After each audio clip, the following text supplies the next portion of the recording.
ನಮಸ್ಕಾರ. ನಮ್ಮ ಹಿಂದೂ ಸಂಪ್ರದಾಯದಲ್ಲಿ ವಿಭೂತಿ ಅಂದ್ರೆ ಕೇವಲ ಬೂದಿಯಷ್ಟೇ ಅಲ್ಲ ಅಲ್ವಾ? ಅದು ಭಕ್ತಿ, ಶುದ್ಧತೆ, ದೇವರ ಆಶೀರ್ವಾದ ಹೀಗೆ ಎಲ್ಲದರ ಪ್ರತೀಕ. ನಾವು ಪ್ರತಿದಿನ ಹಣೆಗೆ ಹಚ್ಕೊಳ್ಳೋ ಈ ವಿಭೂತಿ ಇದೆಯಲ್ಲ, ಇದರ ಹಿಂದೆ ಒಂದು ದೊಡ್ಡ ಆಧ್ಯಾತ್ಮಿಕ ಅರ್ಥವೇ ಅಡಗಿದೆ. ಬನ್ನಿ, ಇವತ್ತು ಆ ವಿಭೂತಿಯ ಮಹಿಮೆ ಬಗ್ಗೆನೇ ಮಾತಾಡೋಣ. ಹೌದು, ಈ 3 ಬಿಳಿ ಗೆರೆಗಳು ನಮಗೆಲ್ಲರಿಗೂ ತುಂಬಾ ಪರಿಚಿತ. ಅದೇ ಇದು ಸುಮ್ಮನೆ ಒಂದು ಸಂಕೇತನಾ ಅಥವಾ ನಮ್ಮ ಜೀವನದ ದೊಡ್ಡ ದೊಡ್ಡ ಸತ್ಯಗಳನ್ನೇ ತೋರಿಸೋ ಕನ್ನಡಿಯ? ಏನಂತೀರಾ? ಬನ್ನಿ, ಈ ರಹಸ್ಯ ಏನು ಅಂತ ಒಟ್ಟಿಗೆ ನೋಡೋಣ. ನೋಡಿ, ನಮ್ಮ ಹಿರಿಯರು ಒಂದು ಮಾತು ಹೇಳ್ತಾರೆ, ಖಾಲಿ ಹಣೆ ಸ್ಮಶಾನಕ್ಕೆ ಸಮಾನ ಅಂತ. ಕೇಳೋಕೆ ಸ್ವಲ್ಪ ಕಠೋರ ಅನ್ಸ್ಬೋದು, ಆದ್ರೆ ಅದರ ಅರ್ಥ ಇಷ್ಟೇ: ಪವಿತ್ರ ಚಿಹ್ನೆ ಇಲ್ಲದ ಹಣೆ ನಿರ್ಜೀವ ಇದ್ದ ಹಾಗೆ ಅಂತ. ಅದಕ್ಕೆ ನೋಡಿ, ವಿಭೂತಿ ಧರಿಸೋದು ಬರೀ ಅಲಂಕಾರ ಅಲ್ಲ, ಅದೊಂದು ಜೀವಂತ ಆಧ್ಯಾತ್ಮಿಕ ಕ್ರಿಯೆ. ಸರಿ, ಹಾಗಾದ್ರೆ ಈ ಪವಿತ್ರ ಭಸ್ಮದ ಸಂಕೇತದ ಹಿಂದಿರೋ ಆಳವಾದ ಅರ್ಥವನ್ನ ನೋಡೋಣ ಬನ್ನಿ. ವಿಭೂತಿ ಅಂದ್ರೆ ಭಸ್ಮ. ಇದನ್ನ ಬರೀ ಬೂದಿ ಅಂತ ಅನ್ಕೋಬಾರ್ದು. ಇದು ಹೋಮದ ಪವಿತ್ರ ಅಗ್ನಿಯಿಂದ ಅಥವಾ ಗೋಮಾತೆಯ ಸಗಣಿಯಿಂದ ಮಂತ್ರಗಳನ್ನ ಪಠಿಸ್ತಾ ಸಿದ್ಧಪಡಿಸಿದ ಒಂದು ದೈವೀಕ ಶಕ್ತಿ. ಇದು ಸಾಕ್ಷಾತ್ ಶಿವನ ಅನುಗ್ರಹದ ಕವಚ ಅಂತಾನೆ ಹೇಳ್ಬೋದು. ನಮ್ಮನ್ನ ದುಷ್ಟಶಕ್ತಿಗಳಿಂದ ರಕ್ಷಿಸೋ ಒಂದು ಅದೃಶ್ಯ ಶಕ್ತಿ ಇದು. ಹಣೆಯ ಮೇಲೆ ಹೀಗೆ 3 ಗೆರೆ ಎಳಿತೀವಲ್ಲ, ಇದಕ್ಕೆ ತ್ರಿಪುಂಡ್ರ ಅಂತ ಹೆಸರು. ಗೊತ್ತಾ, ಪ್ರತಿಯೊಂದು ಗೆರೆಗೂ ಒಂದೊಂದು ಅರ್ಥ ಇದೆ.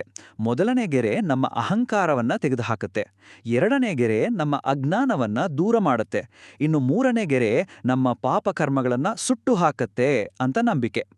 ವಿಭೂತಿಯ ಮಹತ್ವದ ಬಗ್ಗೆ ಒಂದು ತುಂಬಾನೇ ಇಂಟ್ರೆಸ್ಟಿಂಗ್ ಪೌರಾಣಿಕ ಕಥೆ ಇದೆ. ಇದು ನಮಗೆ ವಿನಯದ ಪಾಠ ಹೇಳ್ತೆ.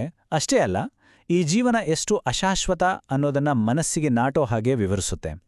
ಬನ್ನಿ, ಆ ಕಥೆ ಏನು ಅಂತ ಕೇಳೋಣ. ಕಥೆ ಶುರುವಾಗೋದು ಭೃಗು ಮಹರ್ಷಿಗಳಿಂದ. ಅವರು ತುಂಬಾನೇ ಕಠೋರವಾದ ತಪಸ್ಸು ಮಾಡ್ತಾ ಇರ್ತಾರೆ.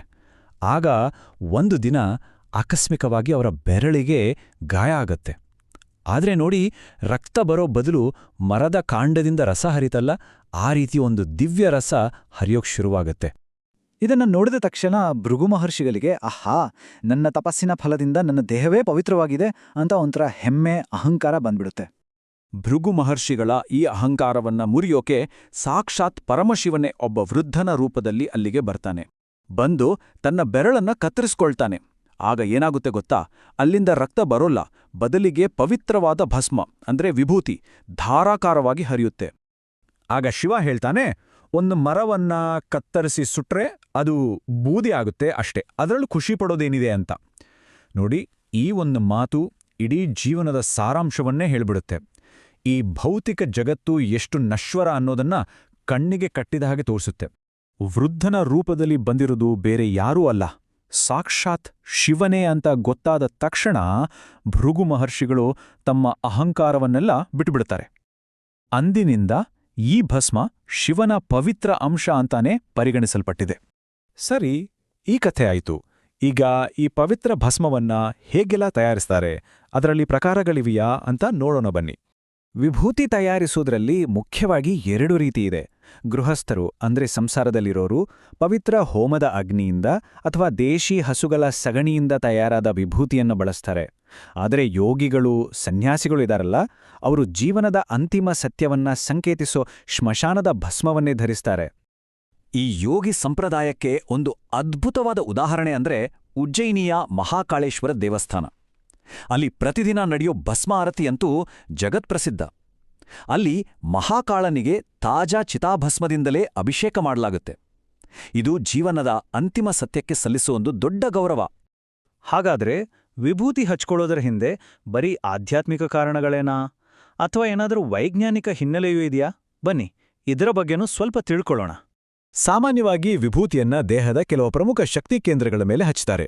ಉದಾಹರಣೆಗೆ, ಹುಬ್ಬುಗಳ ನಡುವೆ ಇರೋ ಆಜ್ಞಾಚಕ್ರ, ಗಂಟ್ಲ ಹತ್ರ ಇರೋ ವಿಶುದ್ಧಿ ಚಕ್ರ ಮತ್ತು ಎದೆಯ ಮಧ್ಯದಲ್ಲಿರೋ ಅನಾಹತ ಚಕ್ರ.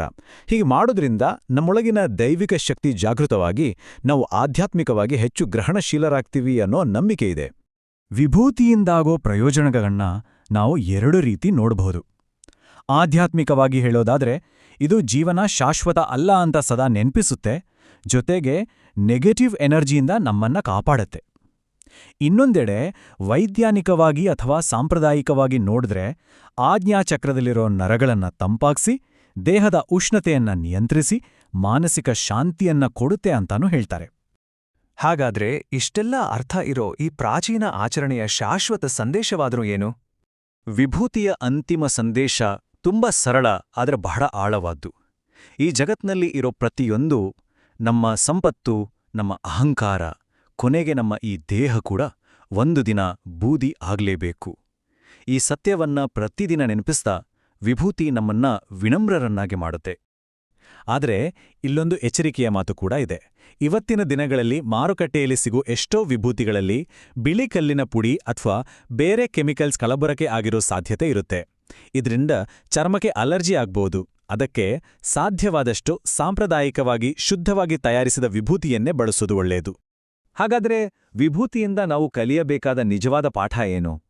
ನಮ್ಮ ಅಹಂಕಾರವನ್ನೇ ಬೂದಿಯಾಗಿಸಿ ಧರ್ಮದ ಹಾದಿಯಲ್ಲಿ ನಡೆಯೋದೇ ನಿಜವಾದ ಜೀವನ. ಯಾಕಂದ್ರೆ ಕೊನೆಗೆ ನಮ್ಮ ಜೊತೆ ಉಳಿಯೋದು ನಾವು ಮಾಡಿದ ಒಳ್ಳೆಯ ಕೆಲಸಗಳು, ನಮ್ಮ ಭಕ್ತಿ ಮತ್ತು ನಂಬಿಕೆ ಮಾತ್ರ. ಹಾಗಾದ್ರೆ ಒಂದು ಪ್ರಶ್ನೆ, ಎಲ್ಲವೂ ಬೂದಿಯಾಗಿ ಹೋಗುತ್ತೆ ಅಂದ್ರೆ ನಿಜವಾಗಿಯೂ ಶಾಶ್ವತವಾಗಿ ಉಳಿಯೋದು ಯಾವುದು? ಈ ಪ್ರಶ್ನೆ ಬಗ್ಗೆ ಒಮ್ಮೆ ಯೋಚನೆ ಮಾಡಿ ನೋಡಿ.